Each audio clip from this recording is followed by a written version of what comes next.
माझं नाव दादासाहेब महादेव गुंटे.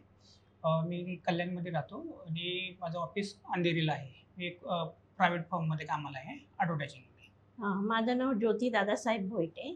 मी कल्याणमध्ये राहते ठाणकर पाड्यावर आणि मी एक हाऊसवाईफ आहे. मला 2 मुलं आहेत. एक मुलगी आणि एक मुलगा. तर माझी पहिली मुलगी 2012 साली गुरुकुल क्लासला होते आणि तिला चांगल्या प्रकारे मार्गदर्शन मिळाले. तिला मार्क पण चांगले पडले आणि जॉब पण चांगला मिळाला. अगोदर ते इन्फोसिसला होते पुण्याला, पण घरगुती प्रॉब्लेममुळे तिला काम करता आलं नाही. पण आता पण चांगल्या पोस्टवरती आहे ते.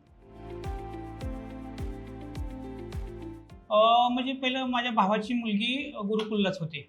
त्यांच्याकडून मी ऐकलं होतं की क्लास चांगला आहे, अटेंडन्स चांगला आहे, मुलांच्यावर वैयक्तिक लक्ष ठेवतात. त्यामुळे मला त्याच्याबद्दल ओढ होती. त्याच्यानंतर मी बघितलं सर्च करून.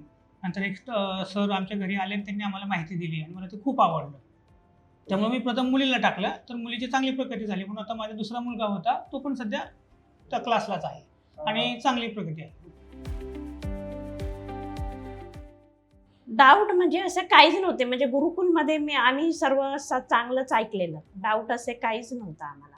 आणि जरी काही डाऊट असले तरी भाग्यश्री मॅडमला भेटून ते आम्ही वेळच्या वेळी क्लिअर केलेले आहेत असं. हो, मुलाच्या ह्याच्यामध्ये मला जाणवलं. कारण मुलगा जिज्ञासू खूप झालेला आहे. तो जेव्हा पण भेटतो तेव्हा 10 प्रश्न एक्स्ट्रा विचारत असतो. त्यामुळे अभ्यासाव्यतिरिक्त तो बाकीचे पण करतो, पण ठीक आहे, चांगलं आहे. त्याच्यामुळे बोलण्याचा त्याचा स्किल वाढलेला आहे, कम्युनिकेशन स्किल वाढलेला आहे.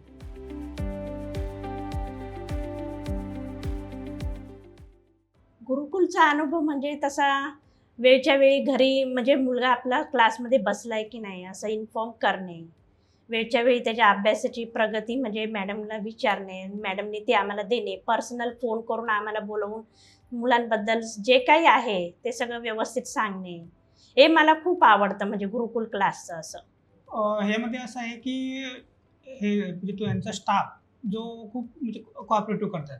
कुठलीही गोष्ट असेल, आपण काय विचारलं तर असं राग नाही की बाबा व्यवस्थित समाधान होतं की बाबा तुमच्या मुलांनी हे केलं. आता एक वेळ असं झालं होतं की क्लासमध्ये परीक्षा चालू असताना मुलांनी माझी कॉपी केली, पण त्यांनी मला इन्फॉर्म केलं, बघा तुमच्या मुलांनी कॉपी केली, मी काय करू ते सांगा. मुलं सोडून ते मी बघतो काय करायचं ते.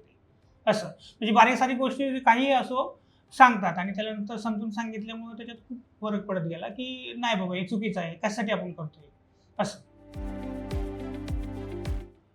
गुरुकुलमध्ये हेच आवडलं की कसं मुलांवरती वैयक्तिक जास्त लक्ष देतात. बाबा त्याचा काय वीक पॉईंट आहे तो आहे, तर त्याच्यावर लक्ष देऊन ते करतात. त्याच्यामुळे ते बरं वाटतं जरा. आम्हाला जास्त त्याच्यावर लक्ष द्यायची म्हणजे वेळच येत नाही आणि मला वेळच नसतो. म्हणून मी त्यांना पहिलेच सांगितलं होतं, जे असेल ते क्लासमध्ये, आम्ही घरी काही करणार नाही. मला सगळ्यात गोष्ट ही चांगली वाटली की मुलांमध्ये जे वीक पॉईंट आहे ते मॅडम बारीक लक्ष देऊन ते आम्हाला सांगणं म्हणजे मॅडमकडनं कळणं ते खूप महत्त्वाचं वाटतं आम्हाला असं. तर गुरुकुलमध्ये कसं असतं, जी परीक्षा आहे त्या हिशोबाने त्यांना ते म्हणजे थोडक्यात बोललं तर 24 आवर्स ते सर्व्हिस देतात. काही विचारलं, कुठल्या सरांना विचारलं तरी कुणी काय बोलू शकत नाही. कारण त्यांनी तसे आम्हाला नंबर देऊन ठेवले होते, तुम्ही यांना कॉल करा काय प्रॉब्लेम आला तर. त्यामुळे आजपर्यंत तरी आम्हाला काही प्रॉब्लेम आला नाही. मुलाचा पण काय नाही, ते वेळच्या वेळेला त्यांचं समाधान झालं, हे महत्त्वाचं आहे. हो हो लागलं. त्यांनी नक्की ॲडमिशन घ्यावं, कारण इथं पर्सनली लक्ष दिलं जातं. असं टीचर पण चांगले एज्युकेटेड आहेत. त्यांचं मुलांचं समाधान व्यवस्थित होतं. त्यामुळे मुलांना जास्त बाहेर ट्रेस घ्यायची गरज नाही.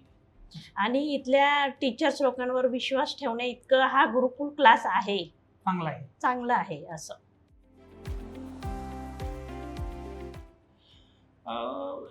शिक्षणासाठी चांगलंच आहे ना ते.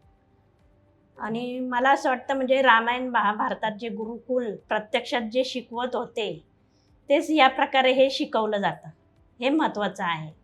म्हणजे आजकालच्या बघितलं की कसं क्लासमध्ये असं कोण पर्सनली लक्ष देत नाही, एवढं ते इथे जाणवत नाही.